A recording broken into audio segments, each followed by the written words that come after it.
ನಮಸ್ಕಾರ, ನಾನು ಶರಣಯ್ಯ ಸ್ವಾಮಿ.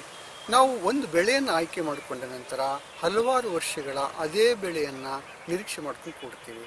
ಆದರೆ ಇಲ್ಲೊಬ್ಬ ರೈತರು ಅಡಿಕೆಯನ್ನು ಆಯ್ಕೆ ಮಾಡ್ಕೊಂಡಿದ್ದಾರೆ. ಅಡಿಕೆಯ ನಂತರ ವಾರ್ಷಿಕ ಬೆಳೆಯಾಗಿರ್ತಕ್ಕಂತಹ ನುಗ್ಗೆಯನ್ನು ಆಯ್ಕೆ ಮಾಡ್ಕೊಂಡಿದ್ದಾರೆ. ಮತ್ತು ನುಗ್ಗೆ ಕೂಡ ಇನ್ನೂ ತಡವಾಗಬಹುದು ಅಂದ್ಕೊಂಡು ಇದು ಇನ್ನೂ ಕೂಡ ಒಂದು ಶಾರ್ಟ್ ಡ್ಯೂರೇಷನ್ ಅಥವಾ ಅಲ್ಪಾವಧಿ ಬೆಳೆಯಾಗಿರ್ತಕ್ಕಂತಹ ಮೆಣಸಿನಕಾಯನ್ನು ಆಯ್ಕೆ ಮಾಡ್ಕೊಂಡಿದ್ದಾರೆ. ಹೀಗಾಗಿ ಅವರು ಒಂದಿಲ್ಲದ ಒಂದು ಲಾಭವನ್ನು ಪಡಿತಾ ಇದ್ದಾರೆ. ಆ ಮೂಲಕ ಗ್ರಾಮೀಣ ಅಭಿವೃದ್ಧಿ ಮತ್ತು ನಿರಂತರವಾಗಿರ್ತಕ್ಕಂತಹ ಉದ್ಯೋಗವನ್ನು ಸೃಷ್ಟಿ ಮಾಡ್ಕೊಂಡಿದ್ದಾರೆ. ಆರ್ಥಿಕವಾಗಿ ಕೂಡ ಅನುಕೂಲತೆಯನ್ನು ಪಡ್ಕೊಂಡಿದ್ದಾರೆ. ಇಂತಹ ಒಂದು ರೈತರ ಸಮಗ್ರ ಚಿತ್ರಣವನ್ನು ಈ ಮೂಲಕ ನೋಡೋಣವೇ.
ನಮಸ್ಕಾರ ಸರ್. ನಮಸ್ಕಾರ ಸರ್, ತಮ್ಮ ಹೆಸರು?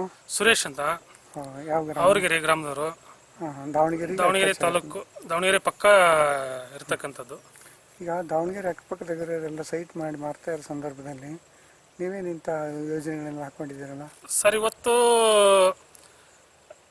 ನಾವು ಮೂಲ ಕಸುಬು ಇವತ್ತು ವ್ಯವಸಾಯ ಆಗಿರೋದ್ರಿಂದ ನಾವು ವ್ಯವಸಾಯದಲ್ಲಿ ಏನೆಲ್ಲ ನಾವು ಹೊಸ ಹೊಸ ಆವಿಷ್ಕಾರಗಳನ್ನು ಬೆಳಿಬೋದು, ಅದರಿಂದ ಯಾವ ರೀತಿ ಪರ್ಯಾಯ ಬೆಳೆಗಳನ್ನು ಬೆಳೆದು ಉತ್ತಮ ಲಾಭನ ಗಳಿಸ್ಬೋದು ಅಂತ ಒಂದು ನಾವು ಇವತ್ತು ಎಲ್ಲ ಕಡೆಗೂ ಗಮನಿಸಿದಾಗ ನಮ್ಮ ಕೃಷಿ ಭೂಮಿಯಲ್ಲಿ ನಾವ್ಯಾಕೆ ಅದನ್ನು ಅಳವಡಿಸಬಾರ್ದು ಅಂತ ಈ ಒಂದು ಸಂದರ್ಭದಲ್ಲಿ ನಾವು ಈಗ ಅಡಿಕೆ ಹಾಕಿರೋದ್ರ ಮಧ್ಯಭಾಗದಲ್ಲಿ ನುಗ್ಗೆ 12 ಎಕರೆಯಲ್ಲಿ 3 ಎಕರೆ ಈಗ ನಾವು ಭತ್ತ, ಅಡಿಕೆಗ ಮತ್ತೆ ನುಗ್ಗೆ. ಈಗ ನುಗ್ಗೆ ಹಾಕಿದಿರಲ್ಲ, ಅಡಿಕೆಯಲ್ಲಿ ಹಾಕಿದಿರಾ? ಅಡಿಕೆ ಒಳಗೆ ಪರ್ಯಾಯ ಬೆಳೆ ಅಲ್ಲ, ಪರ್ಯಾಯ ಅಲ್ಲ ಹಾಕಿದಿರಿ. ಅಡಿಕೆ ಮತ್ತೆ ಅಡಿಕೆ ಜೊತೆಗೆ ಪೂರಕ ಅದ್ರ ಸ್ನೇಹ ಬೆಳೆಗಳನ್ನ ಹಾಕ್ತಾ ಹೋಗಿದಿರಿ. ನುಗ್ಗೆ ಹಾಕಿದಿವಿ, ನುಗ್ಗೆ ಹಾಕಿದಿರಿ, ಮೆಣಸಿನ ಗಿಡ ಹಾಕಿದಿವಿ, ಟೊಮೊಟೊ ಹಾಕಿದಿವಿ, ಆಮೇಲೆ ಸುತ್ತಲೂ ಒಂದು 500 ಬಾಳೆ ಕಂದನ್ನ ಹಾಕಿದಿವಿ. ಅಡಿಕೆ ಎಷ್ಟು ವರ್ಷಕ್ಕೆ ಇಳುವರಿ ಬರ್ತದೆ? ಅಡಿಕೆ ಸರಿ ಸುಮಾರು 6 ವರ್ಷ ನಮ್ಮ ಒಂದು ನೀರಾವರಿ ಭಾಗದಲ್ಲಿ. 6 ವರ್ಷದವರೆಗೆ ಆದಾಯ ಬರಲ್ಲ. ಅಡಿಕೆ 6 ವರ್ಷ ತನಕ ಆದಾಯ ಬರೋದಿಲ್ಲ. ಅದಕ್ಕೆ ಪೂರಕವಾಗಿ ನಾವು ನುಗ್ಗೆ ಮತ್ತು ಮೆಣಸಿನ ಗಿಡ, ಟೊಮೊಟೊ ಇತ್ಯಾದಿ ಬೆಳೆಗಳನ್ನು. ನುಗ್ಗೆ ಎಷ್ಟು ತಿಂಗಳಿಗೆ ಆದಾಯ ಕೊಡಕ್ಕೆ ಸ್ಟಾರ್ಟ್ ಆಗಿದೆ? ಈಗ 5 ತಿಂಗಳಿಂದಲೇ ನಮಗೆ ಆದಾಯ ಸ್ಟಾರ್ಟ್ ಆಗಿದೆ. ಮತ್ತೆ ಅದಕ್ಕಿಂತ ಬೇಗ ಆದಾಯ ಬೇಕು ಮತ್ತೇನ್ ಮಾಡಿದಿರಿ? ಮೆಣಸಿನ ಗಿಡ ಹಾಕಿದೀವಿ, ಟೊಮೊಟೊ ಹಾಕಿದೀವಿ. ಎಷ್ಟು 3 ಎಕರೆಯಲ್ಲಿ ಈಗ ಒಟ್ಟು ನಿಮಗೆ ಶಾಶ್ವತವಾಗಿರ್ತಕ್ಕಂಥ ಅಡಿಕೆ ಬೆಳೆದು ಆದಾಯ ಬರಬೇಕು. ಅದರ 6 ವರ್ಷದ ನಂತರ ಈ ಒಂದು ಬೆಳೆಗಳನ್ನ ನಾವು ನಿರಂತರ ಬೆಳೆಗಳಾಗಿ ನಾವು ಬೆಳ್ಕೊಂತ ಬರ್ತಾ ಇದ್ದೀವಿ. ಅಂದ್ರೆ ಈ ಮೂಲಕ ರೈತರಿಗೆ ಯಾವುದೇ ಬರ್ಡನ್ ಆಗದ ರೀತಿಯಲ್ಲಿ. ಈಗ ನೀರಿನ ವ್ಯವಸ್ಥೆ ಹೆಂಗ್ ಮಾಡಿದ್ರಿ? ನೀರಿಂದ ನಮ್ದು ಕೆನಾಲ್ ನೀರು ಇದೆ ಮತ್ತು ಬೋರ್ವೆಲ್ ನೀರು ಇದೆ. ಆದಷ್ಟು ನಾವು ಎಲ್ಲ ಡ್ರಿಪ್ ಮುಖಾಂತರಲೇ ನಾವು ಬೋರ್ವೆಲ್ ನೀರೇ ಕೊಡ್ತಾ ಇರೋದು. ಅಡಿಕೆ ಅಂತರ ಎಷ್ಟು ಮಾಡಿದ್ರಿ? ಅಡಿಕೆ 8 ಅಡಿ ಗಿಡದಿಂದ ಗಿಡ. ನುಗ್ಗಿನ ಅದು 8 ಅಡಿನೇ ಗಿಡದಿಂದ. ಅದಕ್ಕೆ ಸಮಾನಾಂತರದಲ್ಲಿ.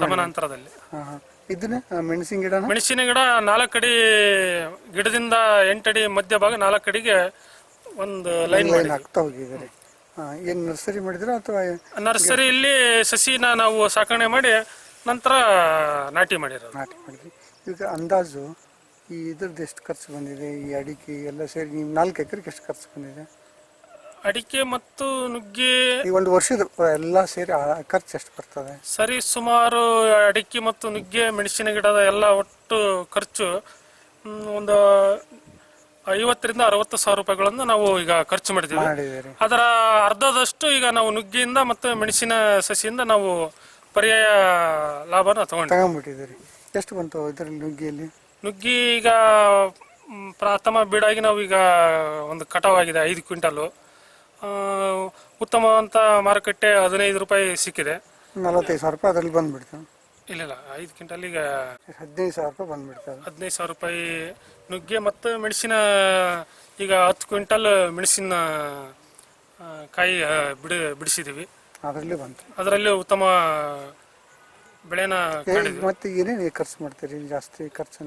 ಈಗ ನಾವು ಈಗ ಮೆಣಸಿನ ಗಿಡಕ್ಕೆ 2 ಟೈಮ್ ಸ್ಪ್ರೇ ಮಾಡಿದ್ದೀವಿ.